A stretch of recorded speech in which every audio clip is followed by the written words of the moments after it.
but just to be perfectly upfront, we usually do this stuff from Brad's back porch in person. So this whole technology thing, Okay. there may be a trap or two waiting on us. Let's see what happens here. All right. Shall we, Bradford? Absolutely. Let's do it. Hello, everyone. Welcome once again to ShiftLes, the show, podcast, whatever it may be. Are we fading like we're supposed to there? Not really, but it's okay. It didn't fade. We'll fix it in post. We'll fix it in post. Hey, and we even tested that, so it doesn't fade. I think that's what we ran into back in the past. Welcome to ShiftLes, the podcast. It's only about bicycles and technology failures. Oh, I've got a movie for you, Brad. Talk to me. Happy Gilmore 2? So good. Sinners? Have you seen Sinners? No, but I've heard nothing but good things. You got to let it do its thing. But Yeah, once that's it fair. gets there, once it heats up, also go into it cold. Don't watch any trailers or anything. But anyway, Yeah, I don't watch back to cold. bikes. Hey, we are like on technology today. We are not at Casa Verde. We are not on the back porch. Well, Brad's at Casa Verde. we have an international guest today. It's officially international, right, Brad? That's right. That's right. Fantastic. He's from Canada. From the Canadians. Yeah. Tell you what, since you were really the instigator of this one, I'll let you introduce our guest today. Man, I'm stoked to talk to this guy, Mr. Dan Durston of Durston Gear, just killing the game when it comes to tents and backpacking, ultralight backpacking and such. That scared me. All right. Loud. All right. Well, I was going for this. Oh, that's pretty weak. That's weak. There we go. That's a little better. That's a little better. All right. Sorry, Dan. We're a very low budget production here. Yeah, no worries. If you can't tell, we really don't take ourselves seriously. So I hope that doesn't hurt your feelings at all. So before we get into your tents, I just want to tell you what got me interested in your tents. I'm normally a hammock guy, bikepacking, a lot of bikepacking. I've been in a hammock for probably the past 10, 12 years plus, because in Texas, it serves me well, even in Arkansas and Oklahoma and all the surrounding areas. And I don't like sleeping on the ground. It's nothing personal. It's just, you can set up on wet ground or, wherever, uneven ground, rocky, it doesn't matter as long as you have 2 trees or 2 support poles. But I have ambitions of in October doing a race across Texas, which is 1,000 miles. And when you get into West Texas, there's no trees to be had. So it forced me to go down the rabbit hole of tents, whereas before I've been not a tent guy. And luckily, I saw your tent, I believe the first time on, is it Dan Becker? Yeah. Yeah. I saw your tent on there and I was like, this is exactly what I want. And he just glazed you so hard. I was like, he's got to be in on the take or something here. And so it forced me to start looking even more and start watching other videos. And I couldn't find a single flaw with this tent. It was one of those things I added it to my cart maybe 3 times before I actually pushed send. And then, of course, when that happened, they were already sold out and I had to wait for the next shipment. So the anticipation just built even further. And I have to tell you that I was more than floored when I got it, that I was like, I was mad at myself because I didn't push send before. Yeah. And I've only slept in it once because it's been 78 degrees here at night. And 102 Fahrenheit. during the day. Yeah.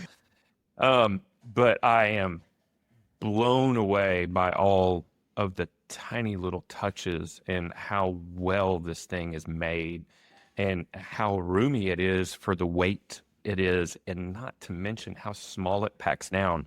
Because, I'm sure it's the same with backpacking as it is with bikepacking, is weight is kind of a hindrance, but volume is a big thing as well. And the option of the short tent poles is a huge addition to bikepacking as well, because that's one of the typical considerations of where do you carry 17-inch poles on a bicycle without damaging them and stuff. So big fan. So I just wanted to get that out of the way, tell you where my kind of delve into tents came from and where I am. Yeah. Do Well, you have a thanks. question for him, Brad? That's awesome. I appreciate you checking out the tent, and I probably have some things to learn from you too about how bike packers use tents, because I sort of know, but I don't. Maybe you don't have to get into it right away, but there's a few areas I'm like I don't know why. I know that they all want these short poles, but Yeah. I don't understand. Is there not a spot on the bike you could just put longer poles? Like I see a bike and there's a lot of long tubes on the bike frame.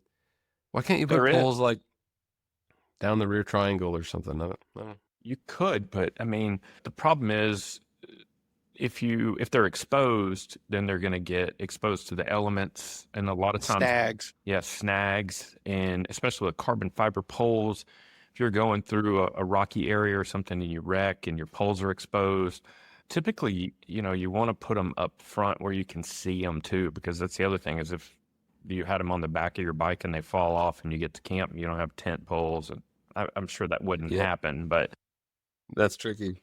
I mean, I don't know. The short poles are just easier to put away. That being said, I have bike packed 150 miles with a fly rod and a fly tube, and I just put that in a harness on the front of my bike. I mean, I guess I could. It just seems more manageable having short poles. Yeah, like you may as well. Like the 30 grams is not nothing, and then why not just have them be convenient? Yeah, we're liking the short poles a lot. Originally we had the regular poles, and then bike packers mostly, but also a few other use groups, but mostly bike packers want the short poles, and so we made them, and then we get them and we're like, oh, these are pretty sweet. Like they're just, because They really are. even the tent, we make a different sack for it. The regular version of the tent comes in a longer sack, and then you see the tent in the short sack, and it just looks so much smaller. It is like that. Yeah, volume is important too, and it's nice for I come from a backpacking background, but to store it sideways in your backpack is nice. You can just sort of put it sideways at the bottom, and then it's not in the way all day. Yeah. So the short poles are kind of this thing that has gotten more popular than I expected. We were only originally ordering maybe 20% short poles, and the interest is more like 50-50. So it's, they're a little hard to get rid of. Ultimately, the short poles just give more options for packing is what it boils down to. It's more flexibility.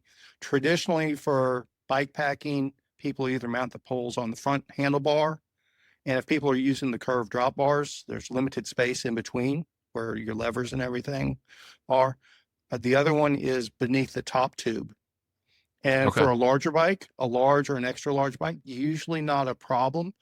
But particularly smaller riders, females that are on medium, smalls, or even extra smalls, that top tube gets narrower or shorter and shorter. So a 17 or 18-inch pole isn't going to fit in there for them. Yeah. And that's the short answer. But just flexibility is really the main thing. More options is better. Would you say for bike packers, like 80% are on the handlebars, or what sort of versus the top tube, or what? So I'm sure I keep wanting to say bike packing, so it's going to be hard for me to say backpacking. With backpacking, I've watched a bunch of people do loadouts and stuff, and it's very personal. And bike packing, I think, tends to be that way too, because unlike with backpacking, on a bike you have multiple bags. The biggest thing I always try to do is set all my stuff up the same way every time. Like I'm sure you do the same thing with your backpack is, put your food here and your clothes here and your shelter here and stuff like that. So, I mean, I always put all of my shelter on the front. Okay. And typically that's a hammock and an underquilt, rain fly, maybe a top quilt and a pillow, and then suspension. And so with the tent, that's my ambition as well, is to put everything up front in a roll. But I won't be using, typically everything that I just mentioned comes with its own stuff sack. But if you try to put 5 different stuff sacks inside one stuff sack, you end up taking up a lot of your volume. It's easier to just stuff all of those things into one stuff sack. I almost never use the tent sack. Yeah. The tents always go into another bag I'm using. Is ultimately what ends up happening. And then I usually put everything, because I think my handlebar bag is a 14 liter. And what I'll do is I'll load everything in there. The stuff that's at the very bottom of the bag will be the last thing I need, like pillow and maybe a sleeping bag liner or sleeping bag. And then it'll go pad, tent. But I can't wait one of the hacks that I saw was connecting all of the four corners with the tent and the rain fly and the ground sheet together. I think, what's that guy's name, Kevin? Tristan And Stewart? Is that right? Tristan. No, there's a Tristan Ridley. That's Ridley. it, Ridley, yeah. I It saw was Tristan. Yeah, I saw his. Kristen Stewart's the girl from Twilight. Ignore me. I don't even want to know why you know that. Daughters. But I saw that and I was like, oh my God, that's so smart. Like, I didn't even, I would have eventually thought about that, but I did notice a couple of times that I've taken it up and putting it down, just thinking about having tired brain at the end of the day. And it's that one corner where the vestibule is, where you're like, oh, wait, where is that? And so I was like, once I saw him connect those, I was like, that's brilliant. But I want to figure out a way where I can do it not on a semi-permanent basis, because I think he had it done with cordage.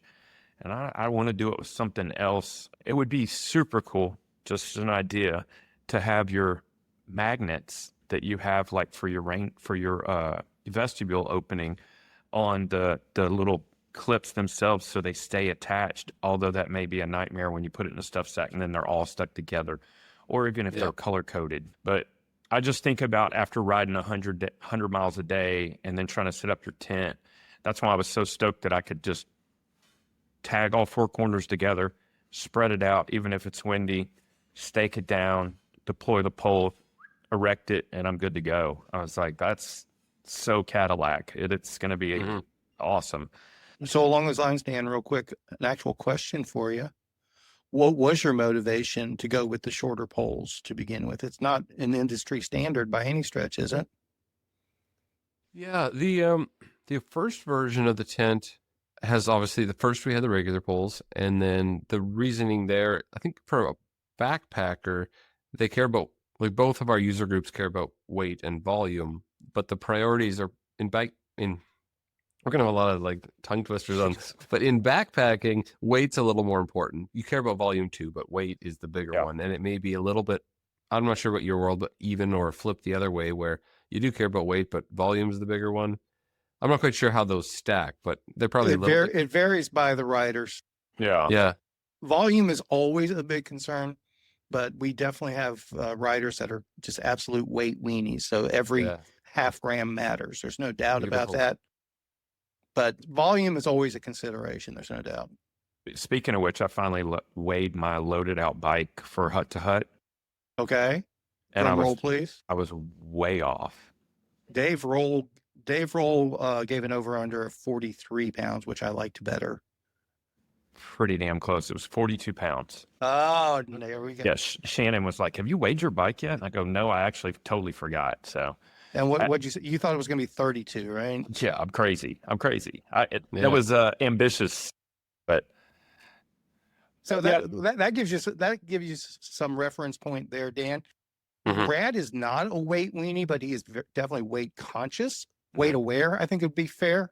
And so, including a bicycle, a steel bicycle, not even a carbon bicycle, and all of his stuff for a mostly packed out trip. He's doing hut to hut, so he doesn't have to carry a tent and bag or a cook system.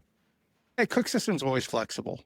But I mean, I'm not carrying a cook system, not even for coffee or anything. So he's 42 pounds of gear and bike at that point. So you throw everything else on there, you're still well under 50. Yeah.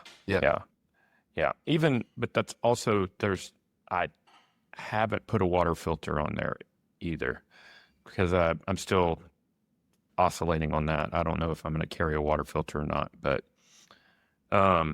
so Kevin always gives me crap, but weight is always a consideration, but it's not top priority. And I guess volume isn't really the main priority. It's about how something packs. Like, I have some stuff that takes up space, but it fits perfectly into a niche. Like, my whole cook system fits in a 750 mil titanium Tokes cup. Nice. I don't know. Weight is probably the ultimate consideration, but volume is I guess it vacillates on which one's more important. But I'm not going to carry a 0-degree bag that weighs 4 pounds, but I'm also not to bike pack when it's like that too. So yeah, that makes sense. But just having a capable tent makes me more interested in backpacking now. So I may end up backdooring the sport by just happenstance. I've done some backpacking when I was dealing with an elbow injury and re-injury, and I wasn't able to ride. I did some hikes and camping trips and stuff, but as soon as I was able to get back on the bike, I was like, biking is where my passion is. How do you chiefly use your gear, Dan? I assume you're an outdoorsman if you're so intrigued by designing tents and things like that. How do you go out and have fun in the woods? Yeah, I started as what you might call a traditional backpacker. This was 20, 25 years ago with just a big backpack that could weigh 50 pounds. When you do it, but it's not that fun because every step of the way is just a grunt and you don't get that far, and it's good to get out, but it's not like particularly enjoyable just because of how onerous it is. And then when I discovered Ultralight, which was about in 2008, and Ultralight, I think it resonated with me on a few levels, but one is that it's analytical. It's like now you got a spreadsheet, you're working towards a goal. You can even when you're not out doing the activity, you can sit there and plan. Yeah. So it appeals to geek that. Out. Yeah. Yeah. It just appeals to the geek side. And then it also just actually makes the activity better because instead of grunting your way down the trail, it's just a lot more enjoyable to have a reasonable backpack. It's not chafing and making your shoulder sore and all that nearly as much. So that's where I got into it. And then as you start getting into that, you start thinking about challenging yourself and going faster and further. And so I've done a bunch of long hikes. I did the best known one is the Pacific Crest Trail right up the states. Yeah. California, Oregon, Washington. That's 2,600 miles. That was just over a decade ago. And then I've done some other big hikes in Canada. And I've done some bunch of trips in Montana. Those are sort of like semi races, but sort of a wilderness race where it's not just pure physical. It's like navigational skill and route planning and strategic decisions and things like that. So it's a little more interesting than just purely physically suffering. How long did so it that's where take I you to come into do- it, is just from a ultralight weight nerd perspective, but also because I am doing a lot of trips here in the Canadian Rockies and in real mountain terrain. It's a big thing for us is what I call weight efficiency. So there's some people that would just say weight at all costs, like buy whichever one is the lightest. If there's two choices and one's lighter, you choose it. It's just, who cares, what you're giving up. Whereas with weight efficiency, we're really trying to optimize the amount of function, protection, benefit that you have for that weight. So it may not be the lightest, but it would be something where it tends to be pretty light, pretty close to the lightest, while offering a high amount of function. Because oftentimes with gear design, there's diminishing returns where to save that last little bit of weight, you've got to really start chopping things that you don't really want to chop. Agreed. Like on a tent, you could chop off the vents, for example, and some brands do that, but you're only saving 10 grams or something, and then you get more condensation, and you're out on that sort of last little edge of what you can do. And so what we try to do is save weight through a few different ways. I call it efficient design. So we're looking at things like shapes and minimizing seams and the way we can put everything together to not use more material. There's often just clever ways you can do something. For example, most of our, like the X-Dome, the tent here is based around a rectangle rather than a hexagon. So you've just got fewer seams. You've just brought more simplicity into the tent. And then we try to combine that efficient design with what I call advanced materials. Like we're using a carbon fiber tent poles that are just stronger and lighter. So you're getting a better benefit for the weight with those. So we do all those things, and we try to pack it together in a package that's going to be pretty close to the lightest. Some of our gear is the lightest. Like we have the lightest in our X-Mid series, which sets up with your hiking poles, which tends to be less suitable for bike packers. We do still have a folding We pole. usually don't have trekking poles with us. We do sell a folding pole that people can use, but still, it's more of a trade-off. You do save some weight with that, but then you've got to still stake out the tent. So there's a bit more of an effort involvement, and it's if somebody wants to put that effort. But that tent in the lightest version is the lightest world. I think it's the world's lightest. It depends how you count it. Like what really counts as a tent. When you get to these pretty weird contraptions that blur the line between a tarp and a tent, who's to say? But I would say in my definition, it's the world's lightest tent that fits 2 wide pads. And then we also have the world's lightest adjustable trekking poles and some other gear. Whereas the X-Dome tent here, the one that you've got, is not like a world's lightest, but it really offers a high amount of space, protection, function. It's double wall. Yeah. It's super spacious, and it's got all those features that I think are really important, like a fly first pitch, protected doorways, non-sag fabric, so that any tent basically works. Kind of the way I say it is, any tent basically works if you don't need a tent. If it's beautiful sunny weather, it's like, of course, anything's going to be a good experience when you don't actually need a tent. But when it's actually tough conditions, that's where it starts to separate things, and that's where you appreciate the functionality and protection that's built into that. So we think it really hits a sweet spot on that just balance between weight and protection. I think everyone's going to say their gear's this like perfect balance, but I like to think that we do a good job of that. Well, I will say, like, you hit on a lot of things that were my consideration. Like, weight wasn't the most important thing. It was, I plan on Race Across Texas taking me 8 days, and I plan on sleeping in that tent every night. And I hope this doesn't happen, but in the event that I wake up one morning and it's raining and I have to spend, 4 or 5 hours in my tent or trying to cook under the vestibule, I don't want to be in a classic 1-person ultralight tent that you can't even turn over in. So that was a consideration. Like, what'd you call it? Economic of material or weight efficiency? Weight efficiency, yeah. So I there was no pun intended, but I was weighing all of the aspects of different tents. And like I said, when I found your tent, I was like, this is the one. And then, like I said, once I got it and opened it up and set it up, I was like, this is exactly what I want. So, and pack it into a bag and putting it on the bike and just checking out how it sits and everything. I was like, you couldn't have hit the nail anymore on the head. So while you were doing these adventures, and I know Brad asked and we didn't quite get the answer, how long did it take you to do PCT, did you say? It was right about 4.5 months. 4.5 months for 2,600 miles, right? Yeah, you're doing 25 miles a day, so it's Okay. 110 days, something like that. So, any off days? Once in a while. Yeah. Okay. Yeah. So you came out of that and decided you need to start making tents, or you were already working for somebody that did this already, or how did you get to where Durston tents became a thing? Yeah, that's a really like a fluky, weird, crazy thing, because I did not intend to make tents. Where it happened was I'm just an enthusiast like you guys, just geeking out on the activity, having fun, nerding out, tinkering.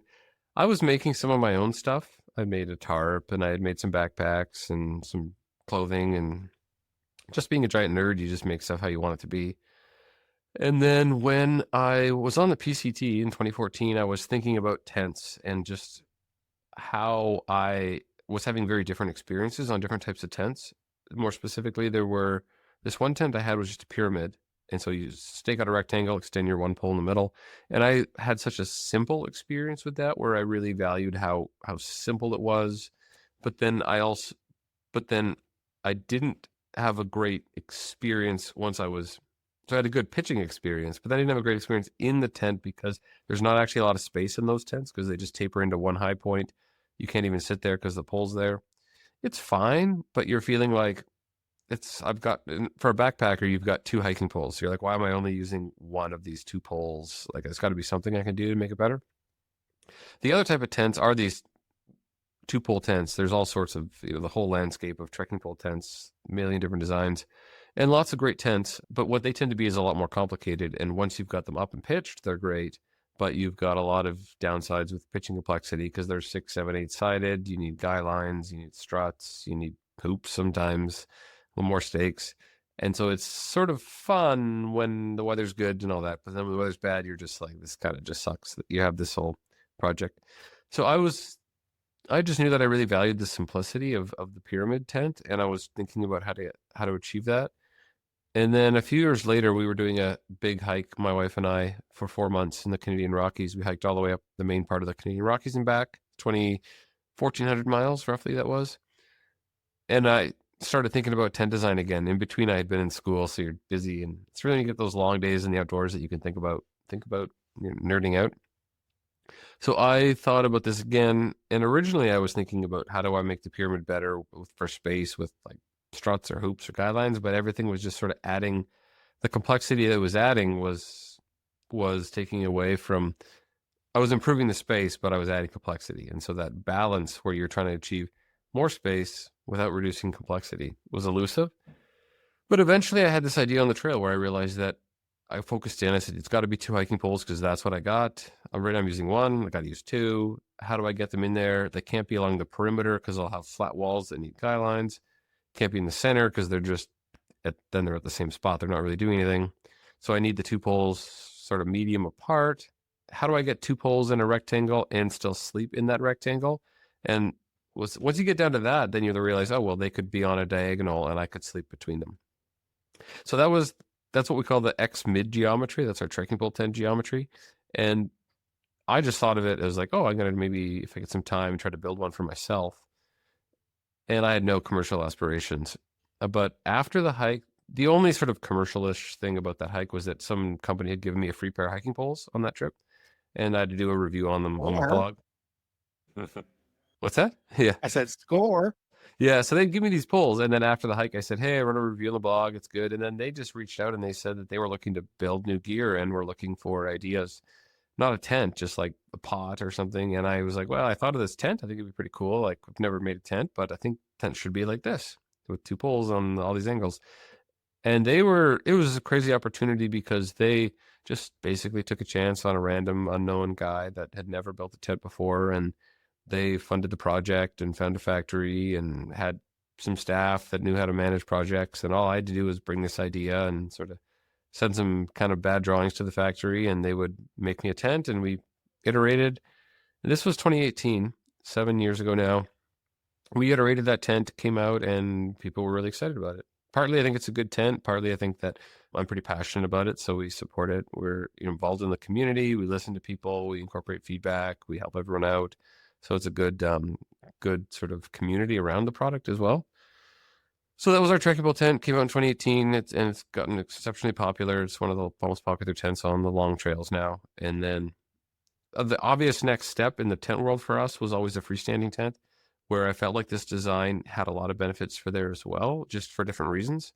Like one of the things that it solves in the trekking pole design is like not having a pole right in front of your door because it's to the side. That's not really relevant in the freestanding tent design, but it does solve other things like how a key issue with tents in North America is that most of them are what you might call a native inner first pitch, where the interior connects to the poles. You set all that up and then you throw the fly over top. There are ways of pitching them fly first, but they're not the natural way. So you need to know an extra technique. You need to sometimes bring a ground sheet, clip the poles to that. It's a whole different process that's not intuitive from how you normally do it. And so in the reality, when it starts raining, nobody remembers how to do it, and you just sort of go quickly and try to throw the fly on, and it sort of works. But this design where everything was based around a simpler rectangle also worked because a unique thing with this tent is the fly, the interior, and the poles all go to the same 4 points. Most tents have a hexagonal fly, so the poles in the interior go to 4, but the fly goes to 6. And that's why you can't really pitch them fly first, because that hexagonal, the geometry is complicated, but it pops out of shape basically because they're not a straight line of fabric between the pole corners. Yeah. So this enabled some neat things with the tent where it naturally pitches fly first, but it also almost just as easily pitches inner first, and you can pitch it separate or together. You could pitch it any which way you like it. So that was one of the key advantages. And then it also, with a single person tent like the One Plus, what you'll find, most tents on the market are based around a hexagon where you got a rectangle floor and then you got a triangle vestibule on one or maybe both sides. And that tends to have some downsides because if you just put the vestibule on one side, then you have a 5-sided pentagon-shaped tent. It's asymmetrical and it's not as good in the wind. But if you put a vestibule on the second side, that's fine, but you arguably don't need 2 vestibules. You'd rather have one bigger one than 2 small ones.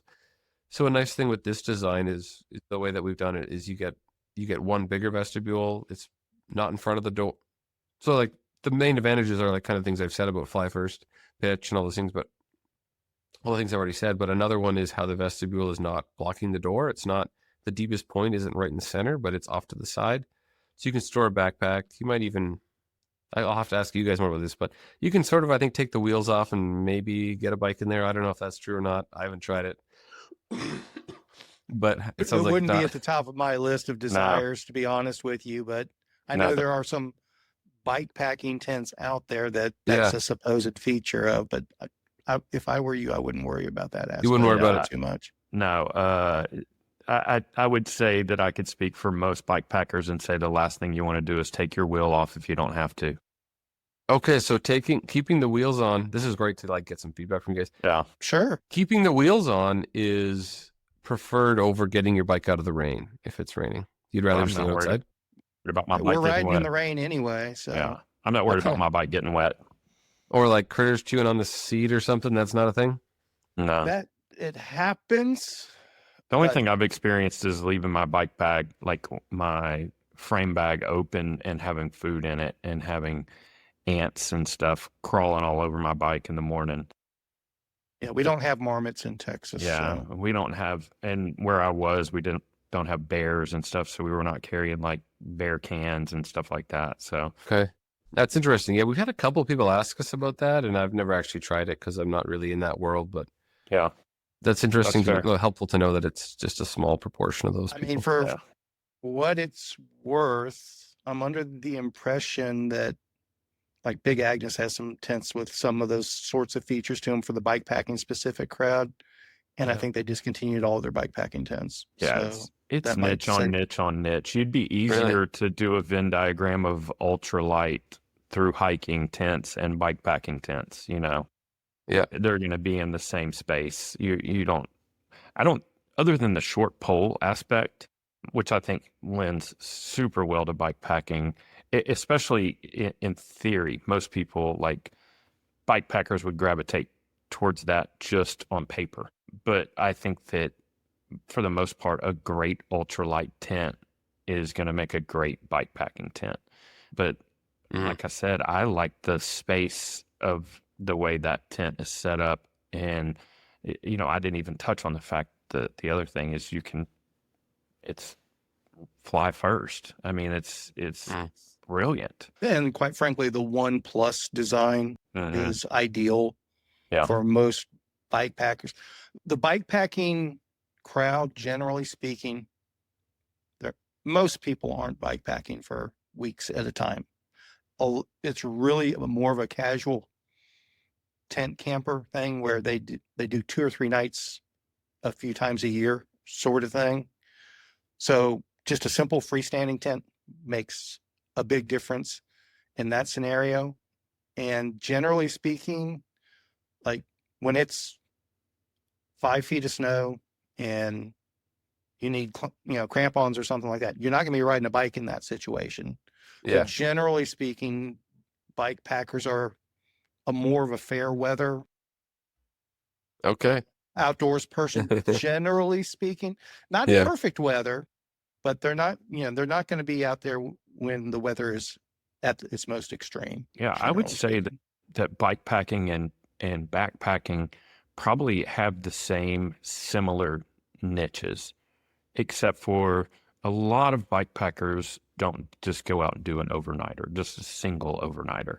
You know, I would imagine that you have a couple of different backpacks, like a 2 to 3 nighter, and then you might have like because, you know, when you pack for one night, it's just as easy to pack for 3 nights, you know, and then once you get past 3 nights, it's a little bit different dynamic about food and resupply and all those considerations. And I think that bike packers are kind of fall into that same category too. There's There's the guys that'll do 2-3 nights, maybe 4 nights, and then beyond that, it's like week plus, and it's multiple niches within a niche, you know.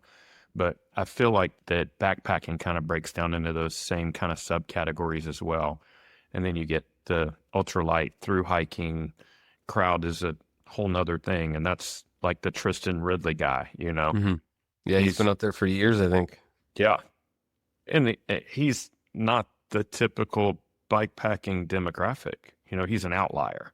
So That's an understatement. yeah. Yeah. Well, So I was trying to be generous. For tents, like I appreciate all like the experience and context you guys have. For tents, obviously that there's some value in the pack size, shape, dimensions, and then we've heard that the putting your bike in the vestibules is not a major attraction. Is there anything else about a tent that would make it better suited for bikepacking? I can't think of anything, but are there any needs bikepackers have? I'm going to throw one at you, and this isn't me throwing shade. Okay, oh, actually, nice little pun there. But when Brad got his tent, the first thing that I latched onto, and granted, Texas is not British Columbia. I get that. There's no doubt about that. But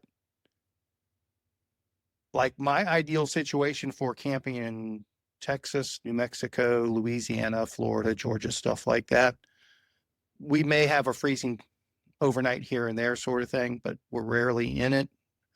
We need as much cross ventilation as possible. Yeah. For hot and steamy nights, because 78 degrees doesn't sound terrible, whatever that translates to on the Celsius side of things. Yeah, 24. But when it's 80% humidity at the same time and no breeze. Yeah. So like my ideal Durston tent would be the One Plus, but like a full mesh and a second vestibule or something that opened up that other side for full ventilation sort of thing. Yeah, like a hybrid between the 2 and the One Plus, basically. Yeah. And you're the tent designer, so I'm not saying, because I get what you're saying. We don't want to turn it into a hexagon or anything like that. Mm-hmm. But is there another way to create more ventilation? That's going to be an extra 48 grams, Kevin. I know that strip of Velcro or a zipper or what, I don't know. Yeah. But anyway. Let me ask you that full mesh. Is there a downside to a full mesh inner like that? Yeah. So there's a kind of two parts to this. There's like how much mesh, and then there's like a second door. The mesh is an interesting one. It's something where we're having a hard time pleasing everybody because people in hot areas want all mesh. People in cold areas want all solid. A lot of people that do a mix, sort of like what we've done on the regular, where there's just a little lower part of solid just to block. That's there so that it can block drafts under the fly edge, but also if you're getting heavy rain that's splattering a little bit, it's going to help block that. So that's sort of trying to strike an all-around balance, but certainly it's then, because it's an all-around balance, it's not optimized for those warmer conditions. We do have an all-mesh interior for the X-Mid, our trekking pole tent. So it's kind of interesting because these two different facets that we talked about are actually different on my two tents. On the trekking pole tent, we have pure mesh, and then we have a little bit of solid fabric on the X Dome, and we don't. It's sort of like either way, you're covering a good 60% of the spectrum, but there's going to be people that land outside of that. We almost need three interiors. Right now we have two, like the bit of solid, full solid. We kind of need like an all mesh, a half mesh, and a no mesh. Probably then you'd almost have everyone happy. But even then, some people just want solid on top and not the sides, and other sides. So it's hard. You can't please everybody. Yeah, particularly when I'm in the mix. Yeah. I looked at that. I looked at the 2-person. It's like, that's almost perfect for me because the double vestibule, but the packability is going to be too much. I will tell you that the one night that Kevin and I went out and tested equipment without... Brad had to sleep in that tent as soon as he possibly could. Yeah, I did. And it was miserable, but it wasn't because of the tent. It was just because it was only got down to 78 degrees that night, and we were sleeping next to the lake. But I will tell you that it was fine when we were outside. There was a breeze, and I thought I was set up good, and I got in there and I laid down and I was like, this isn't going to work.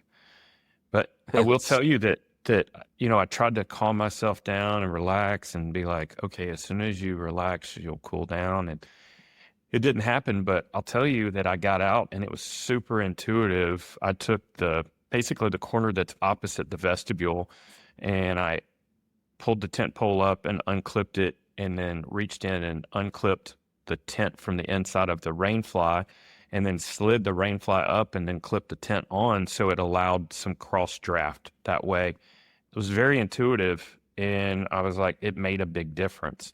So I guess that was part of the intent of the way it was designed, or it was just a happy accident. But either way. It's sort of in between, because I definitely wanted to be able to do an interior only pitch where you don't even have the fly, you just clip the interior up. And then once we did that, it actually became not like a either or, but it became a spectrum essentially, where you can just roll the fly back one clip or two or three, just roll it as much as you want, half off. Yeah. On the One Plus, that is the best way to get airflow. Like, you can have the door open, and then on the other side, you could roll back the corner one clip or two clips. We show some of that in our pitching guide video under, I think, the inner only section. Yeah. So that's a good mix. Where I'm hesitant to put, so on the X Mid 1, our trekking pole tent, we do have a door on both sides, but it's because there's a vestibule on both sides. It's basically symmetrical. If we put a door on the X Dome on the other side, it's going to be, I'm worried it's going to be confusing for people, because they pitch the tent, they can't actually see where the interior is because it's clipped inside, and then they open the door and they don't know if they're on which side they're on, like with or without the vestibule. So they could have the whole thing and then have to spin it around. So for that reason of wanting to keep both sides, or wanting to avoid confusion, there's the one door and then you can clip the corner back. Whereas on the two-person, we actually have a second vestibule. So then there's a second door, and then both sides are the same. And so that somebody wants two doors, it's really the two-person that's the only one that's going to do that. Yeah. And like I said, I was extremely, I had it in my shopping cart, and I just couldn't pull the trigger on that one, because Brad will tell you that at heart, I am a cheap bastard. No doubt about it. But that said, I do appreciate the finer things in life. And that's one of the things I like. I mean, you guys have a lot of bang for the buck with your direct model. The One Plus at what, $370 US? It's $379. Yeah. So we're in a nice position as a company, because what we can do is avoid that retailer markup, and then we can put some of that into making a higher end product, and some of it into a better price. Yeah, so I mean, realistically, that's a $600 or $700 tent at the retail level, if not more, with the carbon poles and everything. Right? Yeah. If you got the same thing from like MSR, Big Agnes, it would cost more. Even just with aluminum, it would still cost more. Like in aluminum, it might be $499 for like an MSR Hubba with aluminum or something like that. We are considering adding a more affordable option that's not the carbon. We really like to make the best stuff. So it's like, I'm a believer in the carbon, because you do get that higher performance for the weight, and you pay for it once, but then you get the benefit of a lighter product forever. Yeah, we call it buy once, cry once. Yeah. So that's kind of where I'm at, but I do know that a lot of people like aluminum for a bunch of reasons, and so we are considering adding an aluminum version that would probably be down more at like $299 instead of $379, because the carbon poles do add quite a bit of cost to that. Yeah, no doubt. You guys are doing something right, because you just stay sold out. I was about to say, you're not going to have to worry about it for a while, right? Yeah. At your current pace, you guys are sold out with every batch, probably for the next year or two at least, right? It's at least for like right now we are, for sure.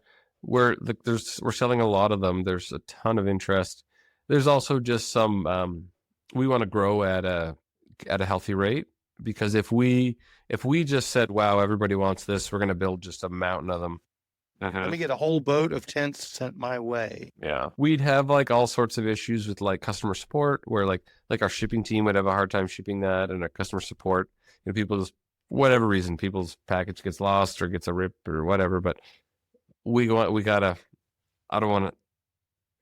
want to kind of grow at a good rate so that we can stay after things and provide customers with good support.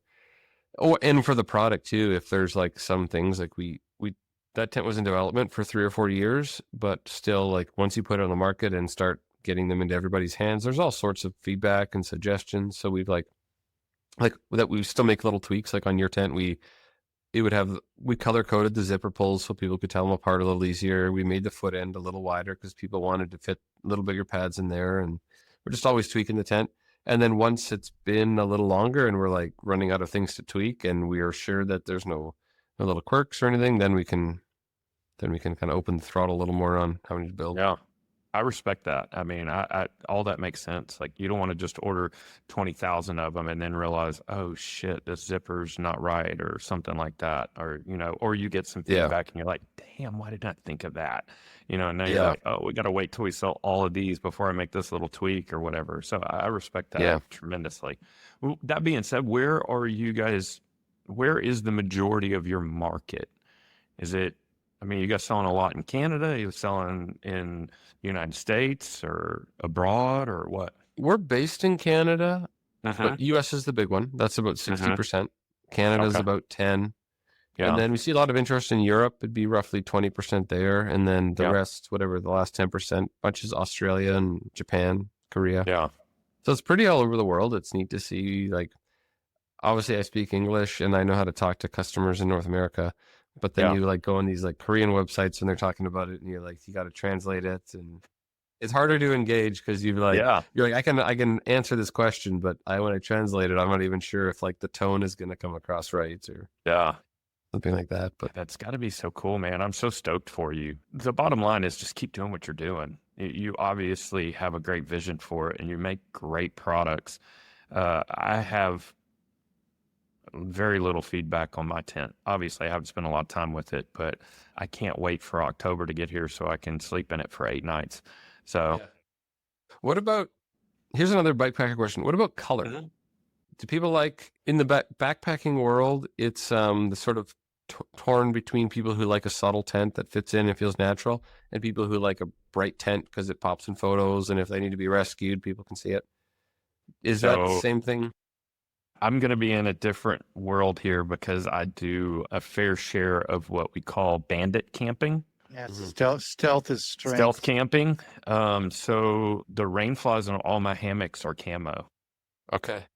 And with a rain fly deployed on a hammock, you can't see anything. So it doesn't matter what color your hammock is, it matters what color your rain fly is. And as long as it's cool enough to run a rain fly, which think about just a triangular or a rectangular tarp that's thrown over a ridge line and comes down almost all the way to the ground. Once you get in there and get in your hammock, nobody can see anything. I'm of the mind, like, I want to blend into the background. How about that? And is that most people think that way, or is it the world pretty split too, where people are out there in orange tents? And I don't know too many people that are looking for the neon tents in the bikepacking world. If there's a predominance, it's going to be people that are going to lean towards stealth and blending in. Yeah. Probably that 45 to 60% of the market range would be my guess. Yeah. There's always going to be somebody that wants their hot pink with purple stripes one. That's always going to be out there. Ooh, that would be kind of snazzy now that I think about it. But we'll make you one. I'll take it. Are you familiar with Dutch Wear? Yeah, he's been going for like 10 years. That's who I have all of my hammock stuff through. And I know it's a totally different program, and I don't know what his production's like, but it just made me think, like, you can literally do custom colors with him. You can order your hammock however you want it, whatever length, and well, not whatever length, but he's got a couple of different lengths and models and stuff, and then you can choose your fabric and you can choose your colors and stuff. I don't know if that's even something you could even offer, but if you're worried about what color people want, maybe you charge them an upcharge. I'm sure somebody would pay an extra $100 for a custom color. Yeah, they would. The big thing for us is what I call agility, but we just really value always innovating and improving and incorporating feedback. And so if we have one color, then as soon as it's sold out, we can next version, we can always do it better. If we come out with a color and the color kind of bombs, it's yellow and nobody wants it. Yeah. Then you're like, now in the main color, do we launch the next version? But then now the yellow is ugly and it's the old version. So it's definitely not going to sell.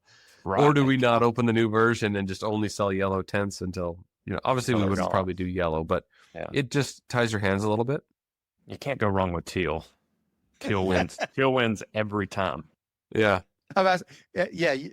Brad says he would go stealth unless you had teal. Anything Yeah. teal, he'll pay the upcharge for it. Yeah. There's no Okay. doubt about that. Teal is my jam. That's my spirit color.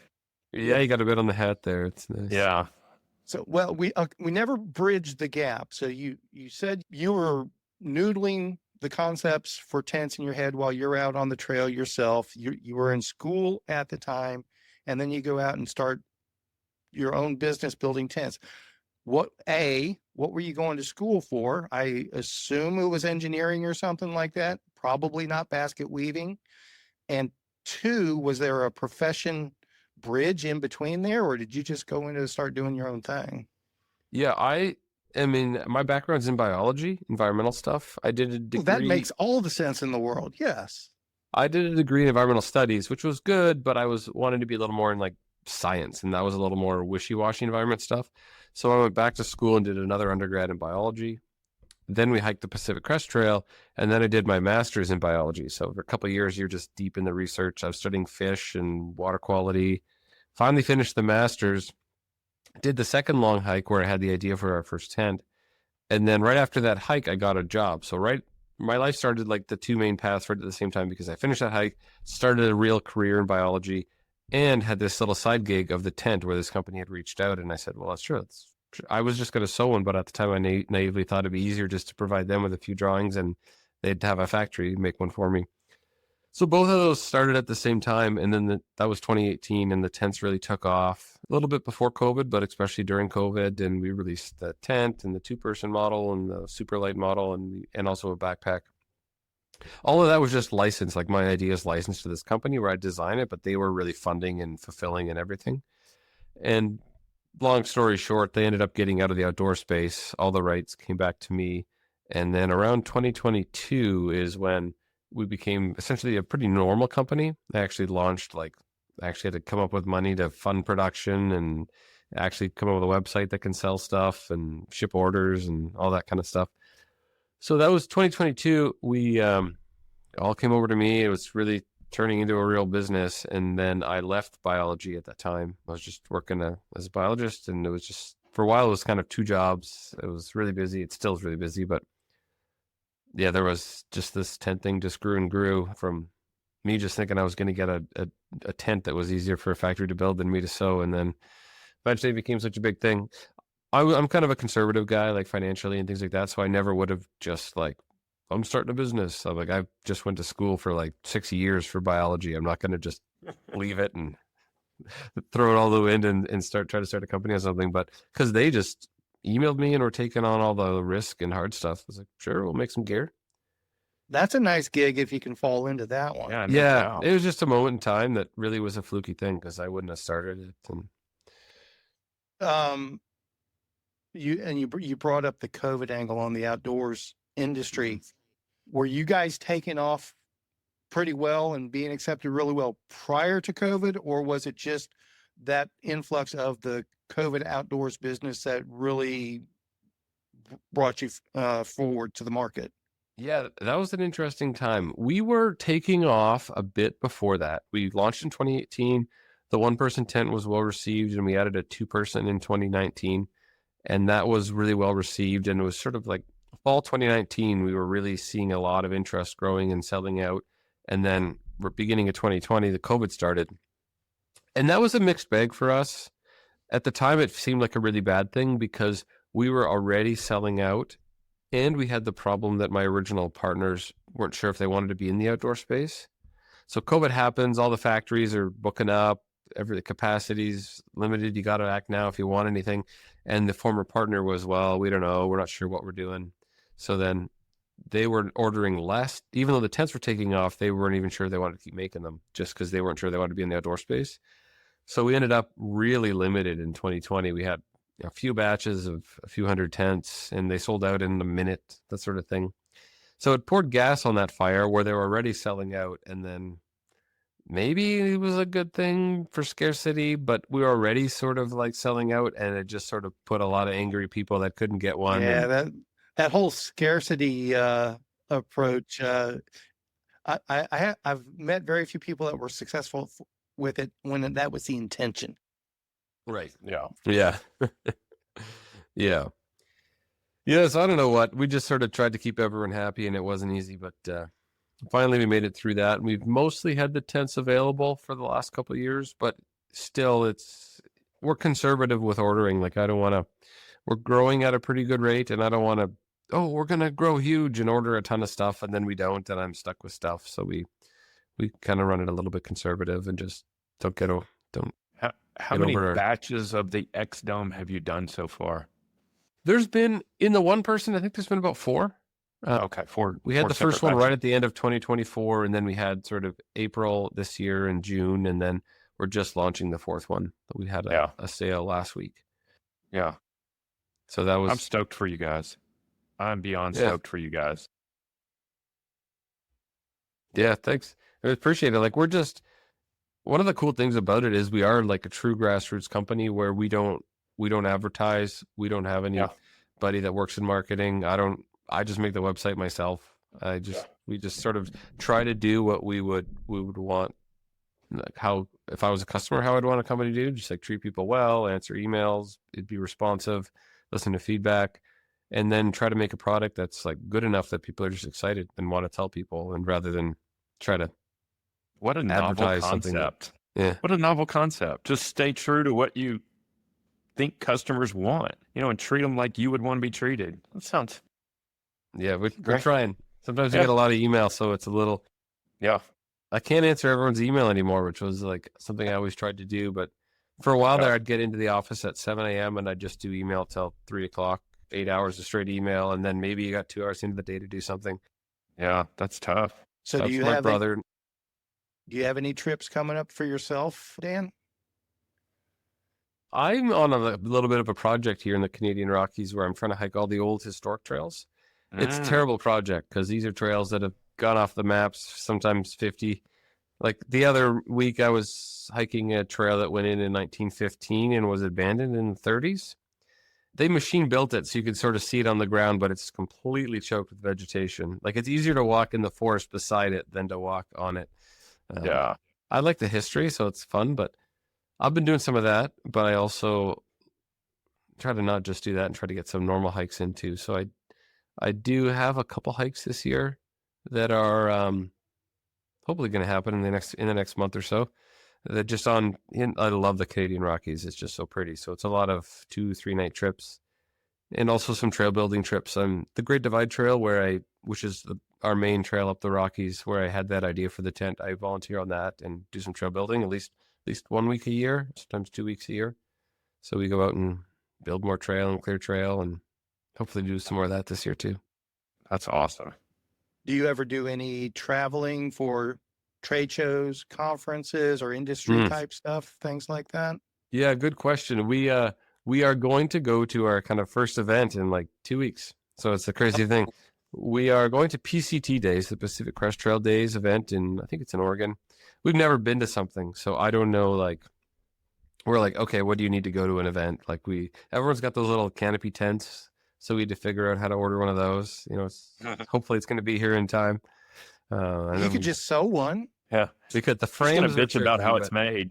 You just be like, I can't believe they built this thing like this. Yeah, renovate it. So we're going to go to that. That's August 14, 15, I think, in Oregon, and that's going to be fun because our tents are popular on that trail. So we'll have hopefully a lot of nice customers and get to meet them. Hopefully not too many upset people.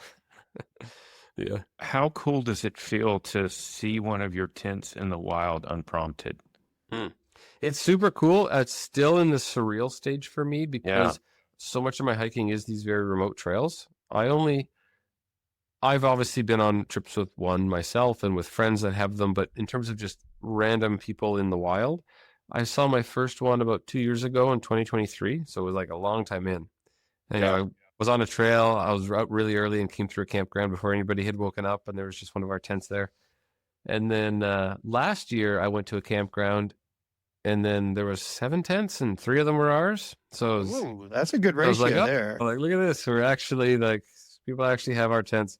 Because otherwise it's very surreal because the interactions are so online where you like sell tents and you see sales numbers, but you don't like meet the people as much. You email and stuff, but you don't actually see them in the way that people say that, oh, I saw like all your tents here and there. And Yeah. people see them in Australia and in Iceland and in Greenland and all that. And so it's neat to actually see them. And I think it's going to be a bit of a shock in 2 weeks at Pacific Crest Trail Days, because there'll be hundreds and hundreds of people there, and there'll be dozens of our tents, and maybe there's 50 or something. So that'll be a bit of a shock to really see like a herd of them in the wild.